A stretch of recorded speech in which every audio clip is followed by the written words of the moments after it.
Yeah, we're here tonight in NBC 10 for what? For what? Death Camp for Cutie. Alright, so this is our free show. Who would have thought, man? We just, Okay na ba yun?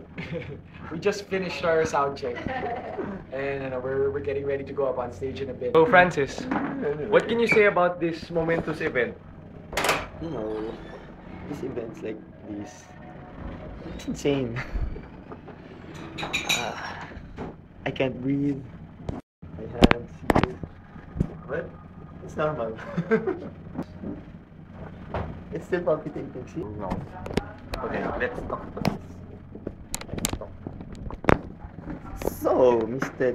Libre, so how are you feeling in this moment that we're waiting for the gig, for the big gig, you know, pre-show for Death Camp for I'm Cutie? thoroughly enjoying my meal right now. Oh, how thoroughly? Yes. As if it's not thorough enough. We're really excited to play for Death Camp for Cutie. It's Yeah. a very big step for us. Do you think so? What kind of step? Baby steps, forward step. Uy, check that out. It's one of the bouncers. This is one of the bouncers outside. She's toughening up right now.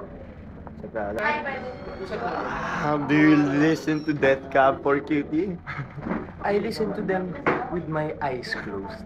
Wow, that's what I call Mama. closed gazing. What's that? Forgive my ignorance. Forgive my ignorance. See this? This man? This is the man. No, not this Okay, guy. let's introduce them to you. This guy over here is Mr. Nick. Nick! Mr. Nick, okay. This is Sir Ben. That is Sir Ben. Sir Ben. That one is Sir Chris. Chris? Is it Chris? This is Alex? Jason. Sir Jason. Or Jason. My bad. And they're all nice people. They're all nice. They're nicer than... So check out their uniform and check out our uniform. It's time to put this guy on the spot. Me again. That guy over there. We are really excited to play for Death Camp.